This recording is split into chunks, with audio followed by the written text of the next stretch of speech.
In the desert, nature has created a very different, no less environmental system. And while this arid landscape may seem lifeless, it is very much alive. The plants and animals that have learned to survive in these harsh conditions make use of what little water they can find and avoid the scorching rays of the relentless sun.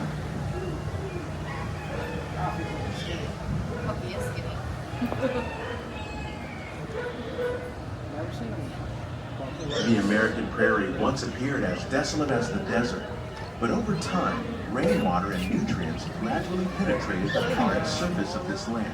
Even the hooves of the muddy buffalo helped create the rich soil that would one day become home to the American farm.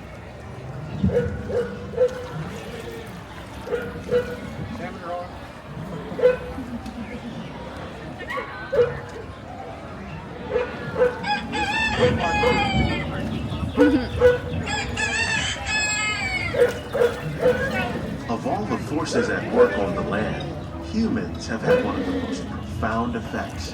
The need to produce food for a growing world led to the enormous use and sometimes overuse of the land. In our search for more efficient ways to grow food, we often fail to realize the impact of our methods.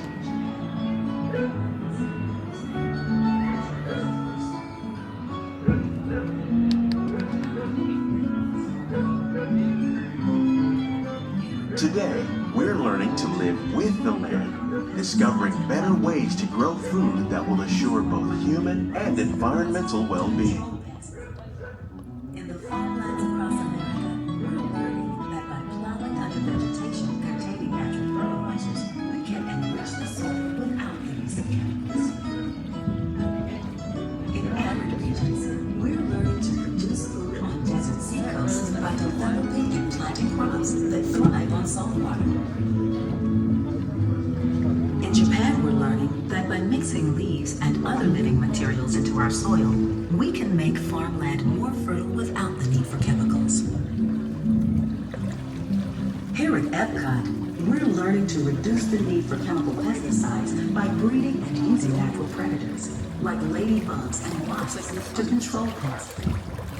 In the farmlands across America, we're learning that by plowing under vegetation containing natural fertilizers, we can enrich the soil without the use of chemicals. In arid regions, we're learning to produce food.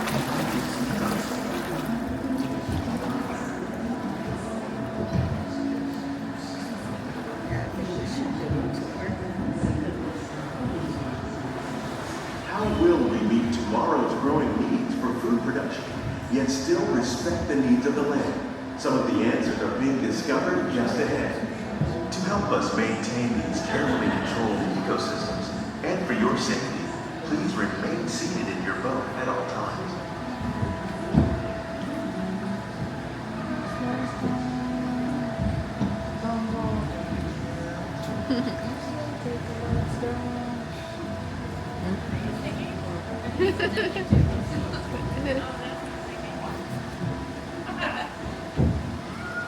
I didn't want it done.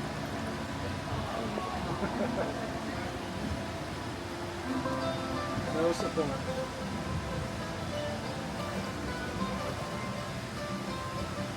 Welcome to our Glimmering greenhouses, where scientists from Epcot and the U.S. Department of Agriculture illuminate the wondrous gifts we receive from the land.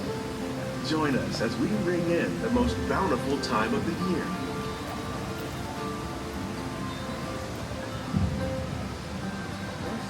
For some, it's difficult to imagine the holidays without winter and snow, but one of the most important holiday crops actually grows in the tropics.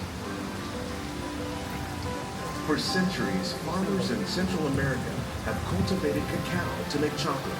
In fact, cacao is chocolate's main ingredient. Today, people around the world are able to enjoy a variety of sweets and keep warm with a cup of hot cocoa, thanks to this tropical plant.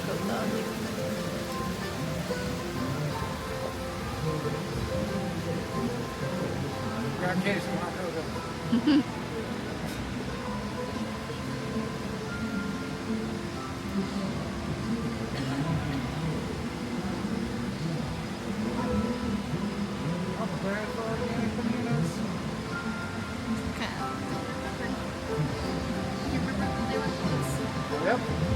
remember.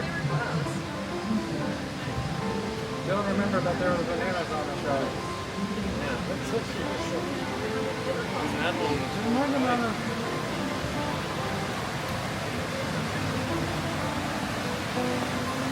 Isn't that bananas here?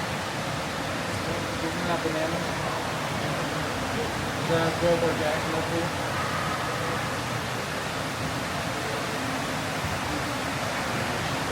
Hybrid talk.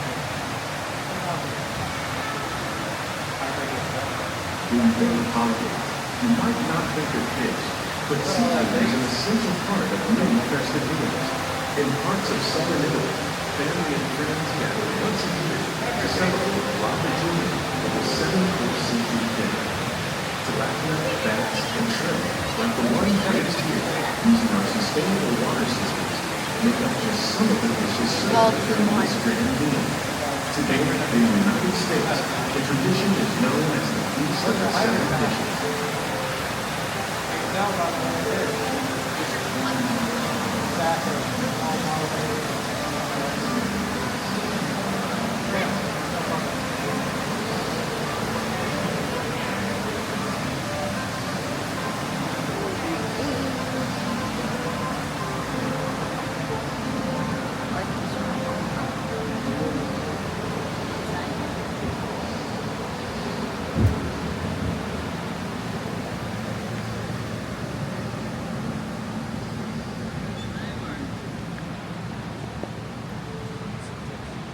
Citrus, like the oranges grown here, are common in Florida, but in northern Europe, where fresh fruit is rare in winter, they're much harder to find, making them an extra special stocking stuffer.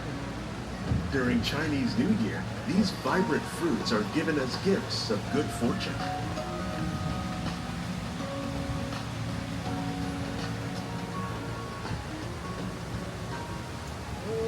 Look at that.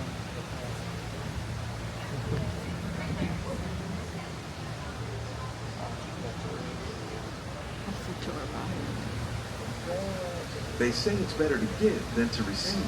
And in this greenhouse, we're celebrating the holidays by giving back to the land using innovative farming techniques.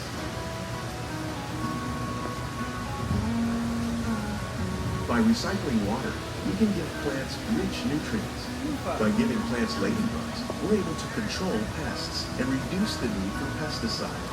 And by growing ground plants vertically, we give them better protection from disease.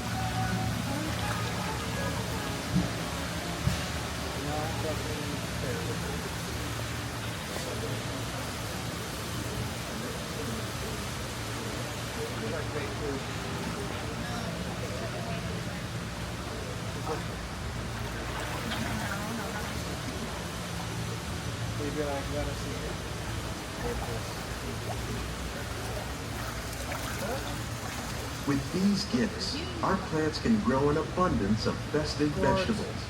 This greenhouse alone grows a bountiful 15 tons of produce each year. When we give more, we receive more, making the most of the land's green gifts.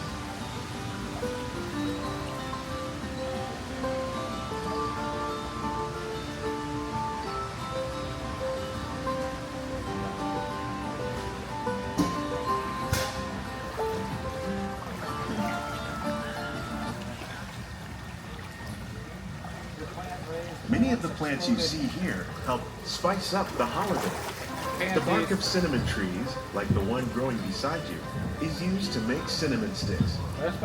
Do you like eggnog? You can thank nutmeg for its signature taste. Other spices, like ginger and vanilla, add flavor to a variety of holiday cookies, cakes, and other delights. By cultivating these festive plants with care and good cheer, Epcot scientists are able to celebrate the holidays with the land's many gifts.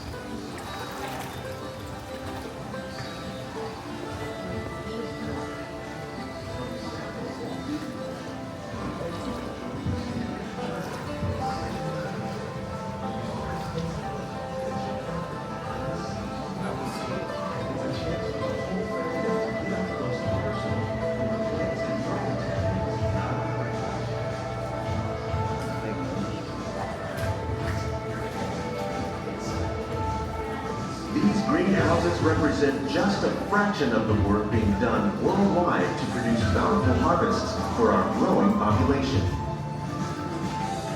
Scientists, farmers,